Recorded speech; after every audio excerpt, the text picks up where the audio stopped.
Valelini kaksite oina suzori tua te sangin to pake nongi zoi leitung mito ai thuai zo ngai hoi zo mi tam piong himale ke nangon nong ina nong ba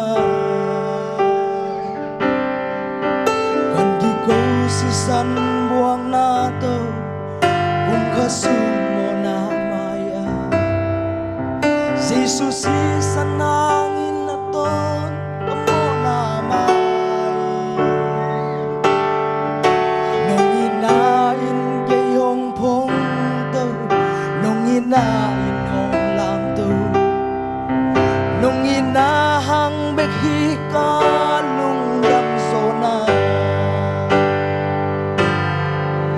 anyam pena ka song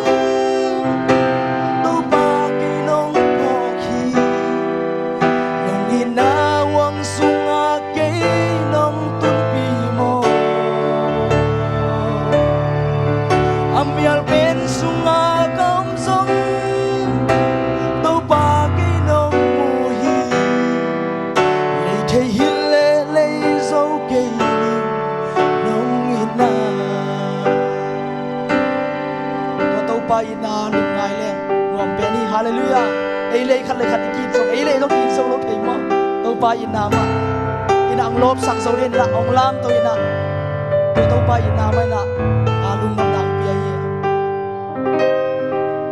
vale le ni kha aksite oina su zo di ke to te sangin to pa ke nong i zoi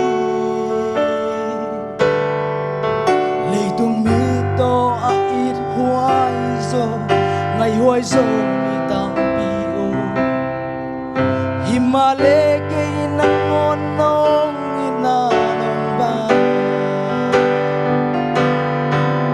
kan ki ko si san buang na to kung kasum mo na maya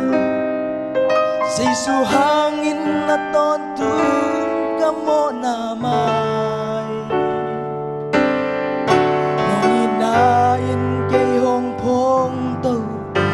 nong inain hong lam to nong inahang bekhi ka lung dam zona anyam pena ka song to ba kay nong pokhi nong inawang sunga kay nong tumpi mo amyal pen sungka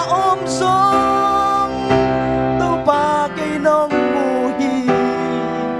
lay thay hile lay zo kay ni nong ina anyam pena ka song to ba kay nong pokhi nong inawang sunga kay nong tumpi mo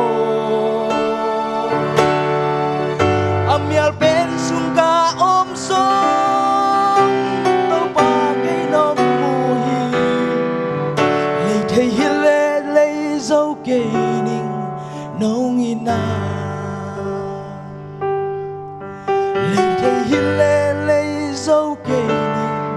nong ina oh. Amen.